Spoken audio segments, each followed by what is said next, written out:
I had just set the tray of roasted chicken on the table when a cold voice cut through the air. "This seat is for real family only. You can sit at the other table." The room went silent. Laughter and clinking glasses still echoed somewhere behind me. But to me, everything just stopped. I froze, one hand gripping the chair, the tray of steaming chicken right in front of me.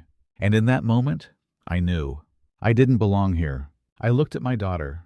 She kept her head down, avoiding my eyes, then whispered, barely audible, "I just want to keep the peace. Please understand, Dad." Keep the peace? What about me? I'm the one who held her in my arms before she could walk. The one who stayed up all night when she was sick. The one who sent every paycheck, even while living alone in a tiny apartment. And all of that, just to be told, "Sit over there." The bitter truth is, minutes before, I actually believed today would be different. 2 days ago, she called me, her voice trembling, but trying to sound normal. "Dad, I want to invite you to our Father's Day dinner. Everyone will be there." I went quiet. It had been so long since she said Dad like that. My heart pounded, nervous, hopeful. I thought, maybe this time, I'd finally be acknowledged. Maybe I still had a place in her family. So I got ready that morning. I put on an old shirt, left hanging in my closet since last year. I cooked the roasted chicken she loved as a child. And in my pocket, I carried a small photo frame. A picture of us when she was 4, in that tiny kitchen, both of us laughing at a burnt cake. I walked into the bright house with all that hope. The smell of food, the sound of cheerful voices. Her stepfather sat at the center, toasted, celebrated. I didn't care. I thought, just a seat next to her would be enough. But the moment I pulled out the chair, set down my tray, that voice came again, tearing apart the last fragile piece of my hope. "This seat is for real family only. You can sit at the other table." The photo in my pocket suddenly felt heavy. I wanted to take it out, show her, tell her I was still here, still her dad. But my hands wouldn't move. Maybe that seat was never meant for me. My name is Charles. I'm 54. I live alone, in a small wooden house on the edge of town. This house is old, just like me. Every corner, every shelf. I've repaired it with my own hands. Every morning at 5, I get up and brew a pot of black coffee. The window of my workshop opens. The smell of pine and oak drifts through the room. My calloused hands touch dry boards. Every cut, every plane. And I think, these same hands once held a baby girl. These same hands once sanded down her study desk, so no splinter would hurt her. Now, they only talk to wood. I'm not a rich man. I don't own a fancy car. My bank account is thin. But I have this little workshop. Here, I still feel useful. Most of my customers are neighbors. Someone needs a chair. Someone needs a shelf fixed. I never charge much. One time, an old friend tried to pay extra. I waved it off. "Keep it. I just want your chair not to break when you sit." He laughed, shook his head. "Charles, you've lived for others too long. When will you live for yourself?" I stayed silent. Because the truth is, I've been living for someone who no longer sits beside me. My daughter. I once had a family, a wife. But the marriage didn't last.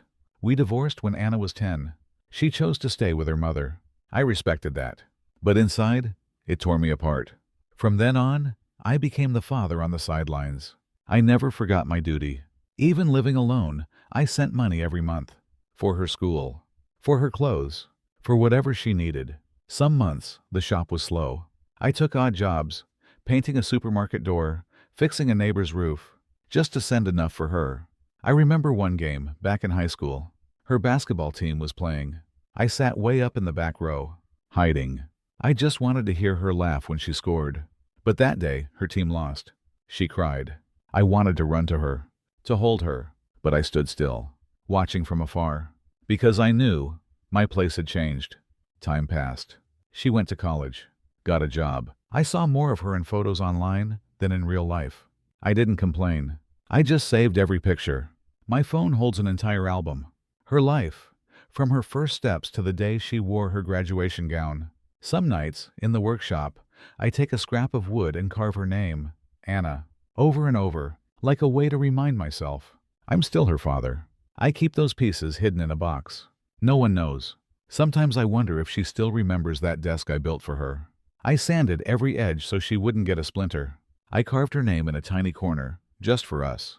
I don't know if the desk still exists, or if it's been replaced. But in my mind, it's still there. Clear. Life went on. I got used to silence, to cold meals, to walking the neighborhood alone, hearing dogs bark, hearing neighbors call out hellos, until one evening, my phone buzzed. Name on the screen, Anna, my daughter. I hesitated. How long had it been since we last spoke? I picked up. Her voice trembled, but it was clear. Dad, I want to invite you to our Father's Day dinner. Everyone will be there. I froze. A simple invitation. But to me, it felt like a miracle. How many years had it been since she called me Dad on that day? I hung up and sat still for minutes. My hands trembled, not from fatigue, but from the storm of emotions. Hands that had hammered nails and shaped wood, now shaking because of a phone call. Hope stirred inside me. I pictured us sitting at the table together, her smiling, introducing me to everyone as her father. Maybe the distance could be bridged. But at the same time, I felt fear. Fear of being pitied. Fear of being left out of the story. Fear the chair waiting for me was just a spare seat. Excitement and dread twisted inside my chest. That night, I opened my closet, took out the oldest shirt still intact, pressed it carefully, like preparing for a sacred day. I went to the kitchen, made roasted chicken with my old recipe, the one Anna once said. Dad makes it better than any restaurant. Before leaving, I pulled a small photo frame from my drawer, a picture of us when she was 4, in our tiny kitchen, laughing over a burnt pancake. I planned to give her that photo, to say we had good days, and we're still father and daughter. I slipped the frame into my shirt pocket. It felt heavy, like it carried the whole past, and my fragile hope. I took a deep breath, told myself, just being there, just having a seat at the table, is enough. I didn't know that very seat would become the knife that cut into my heart. That evening, I arrived a little early. The house glowed with lights. Through the glass windows, I could see silhouettes moving inside. I parked in the driveway. My hands gripped the steering wheel tight, my chest pounding, like a young man meeting his girlfriend's parents for the first time. I took a deep breath, picked up the tray of hot roasted chicken. In my pocket, the small photo frame rattled with every heartbeat. The door opened. Standing there was Anna's mother, my ex-wife. Time had left its marks on her face, but her eyes were still cold. She gave a slight nod, stepped aside, made way. I said nothing. I walked in, forcing a faint smile. The living room was filled with laughter. At the center of the table, Anna's stepfather, telling a story. Everyone burst into laughter, glasses clinking, lights bright, voices echoing, and I stood at the doorway, like a stranger who didn't belong. Then I heard it, a familiar little voice. Dad's here! Anna came running. She gave me a quick hug. So quick, I didn't even have time to wrap my arms around her. But it didn't matter. That brief touch warmed my heart. It had been so long since I heard her call me Dad in front of others. I handed her the tray. I brought your favorite, the roasted chicken you loved when you were little. Don't know if you still remember. She froze. Her eyes watered. Then she nodded softly. I remember. Thank you, Dad. Those few words, so small, yet they made me feel this trip was already worth it. Anna pulled me toward the table. For a moment, I felt welcomed. I set the tray down, placed my hand on the chair next to her. My fingers trembled, but inside, hope flickered. After all these years, maybe I finally had a seat at this table. And then, a cold voice cut through it all. This seat is for family only. You can sit at the other table. The room fell silent for a beat.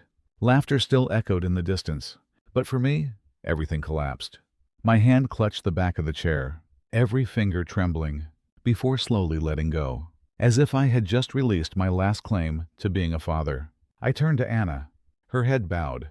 Her lips moved, whispering only for me. I just want to keep the peace. Please understand. I nodded faintly, pulled the chair back, and walked to the side table. The main table burst back into laughter, as if nothing had ever paused. I sat down, the tray of steaming chicken in front of me. The smell filled the room, but no one touched it. I picked up a piece, tried to swallow, but my throat closed tight. A moment later, a little boy ran over. He looked at the chicken, eyes wide. Uncle, can I have some? Go ahead. He took a bite. His eyes lit up. This is so good. Why isn't anyone over there eating it? I let out a faint laugh, a smile mixed with sorrow. A stranger's child was the only one who tasted my effort. Then I heard it, a voice from the main table. Anna is lucky. He's the real father. The words cut straight into me, sharp as a knife. I lowered my head, drained my glass of water, hiding the blur in my eyes. Anna glanced my way. She clenched her hands on her lap, then stood up. She walked past me, stopped for a second, leant down and whispered, "Dad, I'm sorry. Please eat something." I nodded. No blame. Just a nod, because I knew she was trapped between two worlds. I sat there, listening to laughter, glasses clinking, every toast, for her stepfather, and me, an outsider in my own daughter's life. In my pocket, the photo frame grew heavy. I wanted to take it out, give it to her, remind her we once had beautiful days, that we were still father and daughter. But my hands froze, because deep down, I feared it would only embarrass her. That night, I finally understood. The invitation to Father's Day wasn't to give me a place. It was just a gesture, to keep the peace. And that chair, the one I longed for, was never mine. I sat at the side table, tucked in the corner. It felt like I was watching a play where every actor knew their lines. And there was no role written for me. Golden light poured down on the long main table. Laughter rose with every toast, glasses clinking, echoing through the room, like a bell reminding me they lived in one world, and I in another. I leaned on my elbow, looking around. On the main table, roasted beef, fancy salads, tiered cakes, a feast that looked like it came from a restaurant. In front of me, just the tray of roasted chicken I had brought, untouched. Across the room, Anna's cousin glanced at me, held my gaze for a second, gave a thin, awkward smile, then looked away. No greeting, no nod. That look alone told me everything. I wasn't important here. I wasn't needed. Aunt Mary leaned over from the main table, her voice loud enough for all to hear. "You look older, Charles. Living alone must not be easy." I pressed my lips, nodded. "I'm used to it." She turned back, laughing brightly with the others. To her, just a passing comment. To me, it weighed like the whole room pressing on my chest. Their laughter pulled me back, to a night long ago. Anna was 7, sitting on my shoulders at the fair. She laughed out loud when we won a cheap toy with a lucky throw. That laughter was the sweetest sound I'd ever known. But tonight, the laughter wasn't for me. It rose to celebrate someone else, placing him in the very seat that once belonged to me. "Everyone, it's time for gifts." Boxes were placed in front of Anna's stepfather. A luxury watch, a designer shirt, polished leather shoes. He opened each one, the family's eyes fixed on him, gasps of admiration filling the air. My hand slipped into my pocket. I felt the small photo frame. I imagined pulling it out, telling her, "This is the real gift, a memory of us." But in that vision, I saw her face, awkward, embarrassed. And I stopped. I couldn't make my memory a burden on her. Just then, a little boy ran up. His eyes locked on the chicken. "Uncle, can I have some?" "Go ahead." He grabbed a piece, ate happily. "This is so good. Why isn't anyone else eating it?" I laughed softly, a smile with both warmth and pain. Soon he brought a few friends. They gathered around, devouring the chicken, the tray quickly emptying. I watched them, my chest both heavy and warm. Strangers' children enjoyed what my own family ignored. From the main table, a voice rang out clear. "Anna's lucky to have such a wonderful father." All eyes turned to her stepfather, glasses lifted high. Applause echoed. The words pierced me. A wonderful father. Not me. I drank another sip of water, hiding the sting in my eyes. Memories flooded back.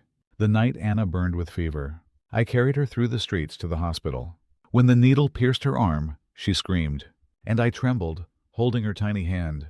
Back then, everyone said, "No one takes care of a child like Charles." But tonight, that memory lived only inside me. Anna rose from the main table, walked to me, placed her hand gently on my shoulder, whispered, "Dad, I'm sorry. I just want to keep the peace." I wanted to tell her I understood, that I wasn't angry, but my throat locked. All I could do was nod. As she turned, I caught her hand for a second.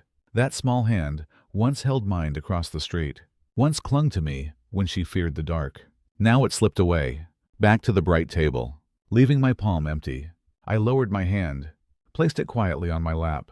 Soft music rose from the speakers. Someone began telling stories of their family trip to the beach, and I remembered another trip. Years ago, I had no money for the ocean, so I took Anna to a small lake in the park. We shared a simple lunch I'd cooked. We sat under a tree, watching paper boats drift. She smiled at me and said, "I don't need the sea. Just sitting here with you is enough." That memory hit me hard, because tonight, her smile belonged to someone else. I looked at my hands, rough with calluses, cracked from years of wood, stained with paint, hands that once built her desk, repaired her chair, carried her when she was sick. Now they could only grip a glass of water to keep from trembling.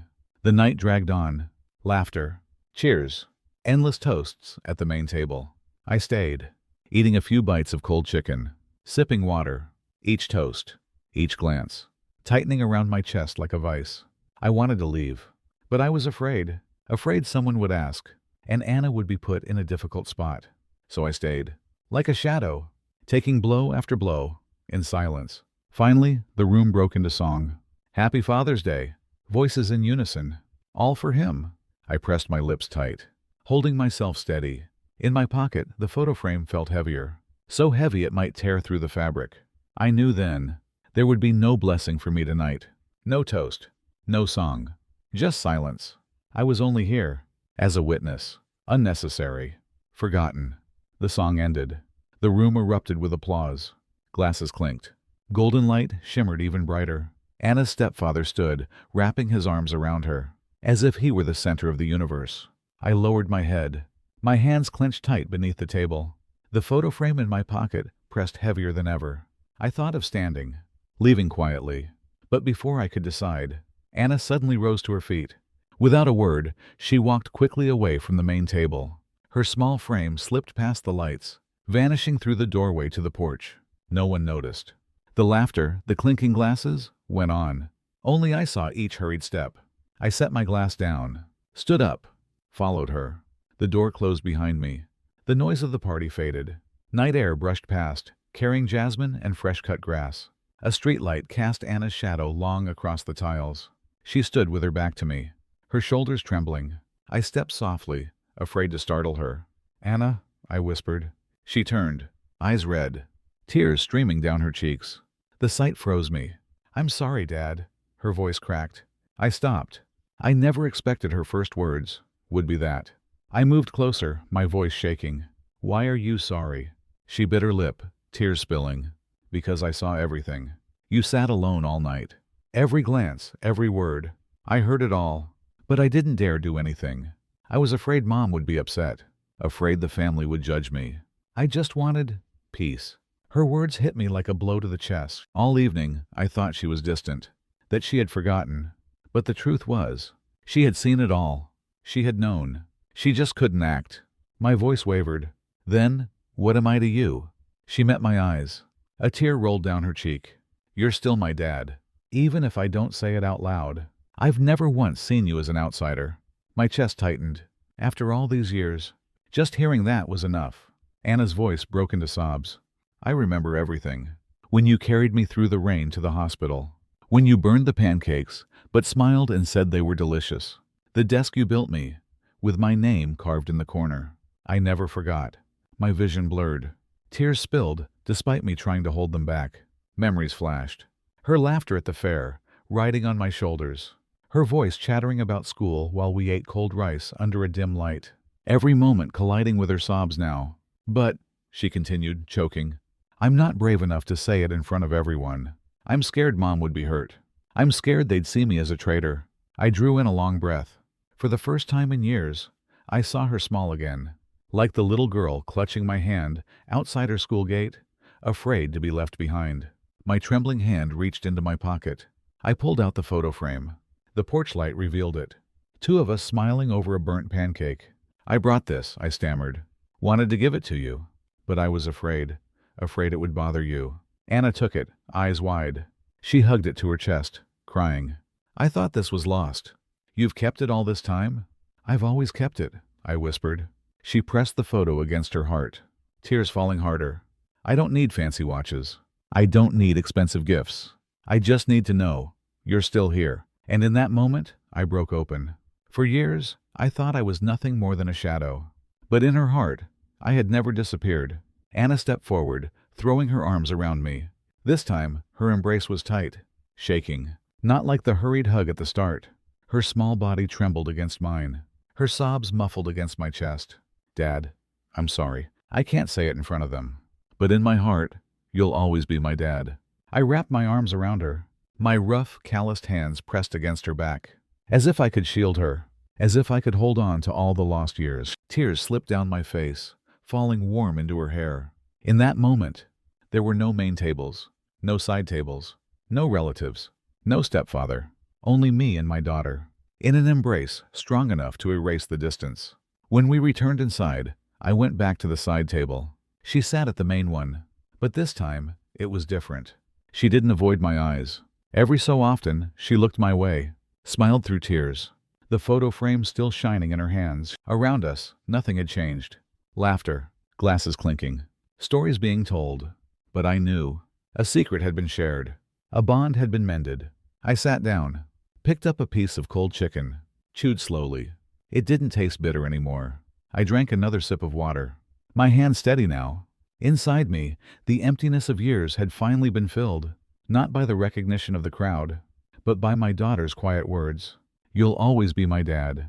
I lifted my head, looked around the bright, noisy room. The laughter still rang. But within me, there was peace. I no longer needed that chair at the main table, because I had found mine, in Anna's heart. A relative near Anna noticed the photo frame. Half joking, he asked, "What's that, Anna? A new gift?" She stiffened, clutched it tighter to her chest. "Just an old memory." Another leaned in. "Show us. Must be interesting." Anna shook her head, her voice soft but firm. "Sorry, this one's just for me." The table fell silent for a moment. Then the chatter returned, as if no one cared.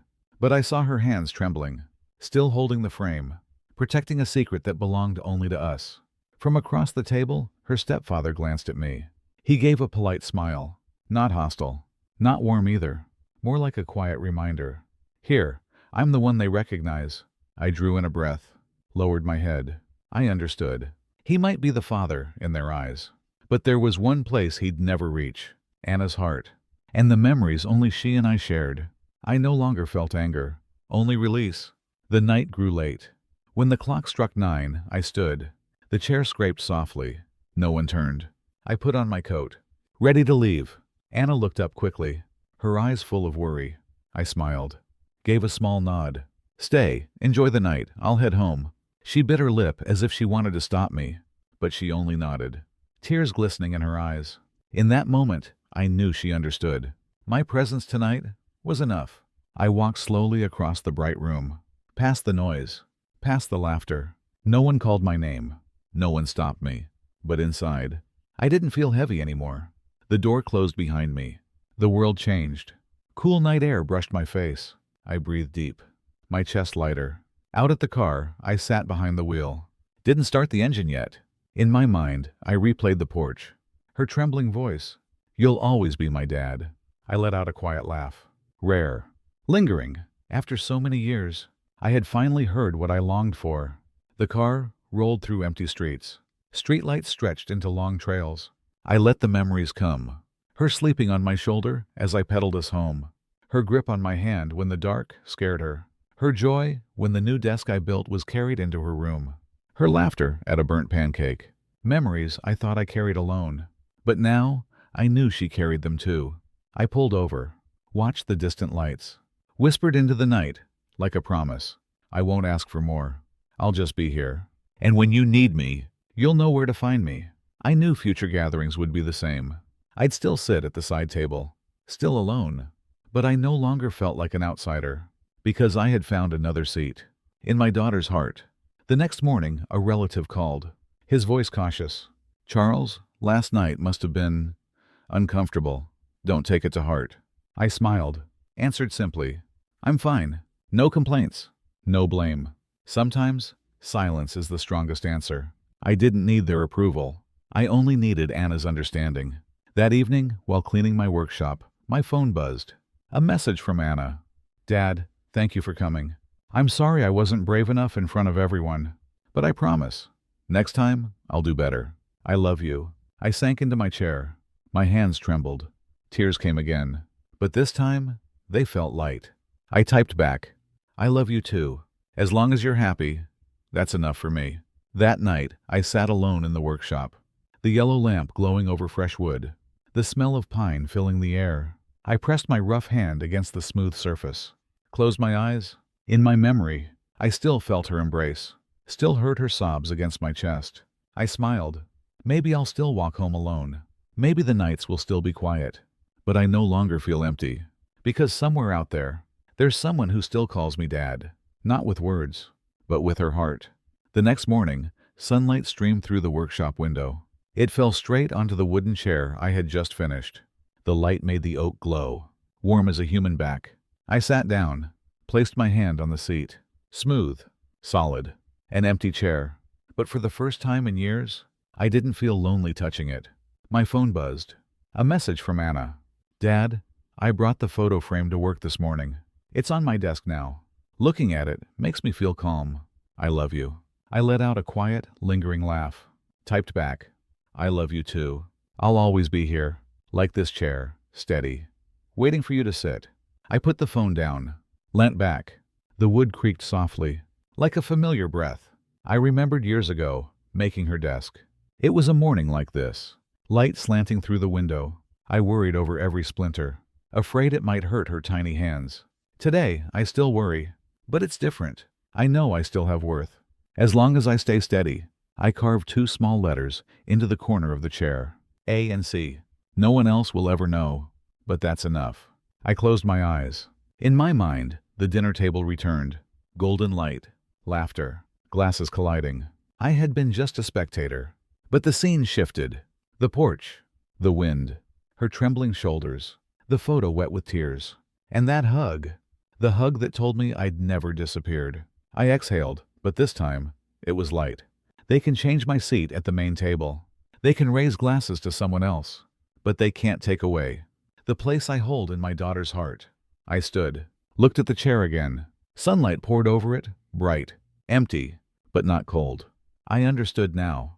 Sometimes you don't need a whole room to call your name. You just need one person, in one unexpected moment, to remember you and call you by your oldest, most familiar name, Dad.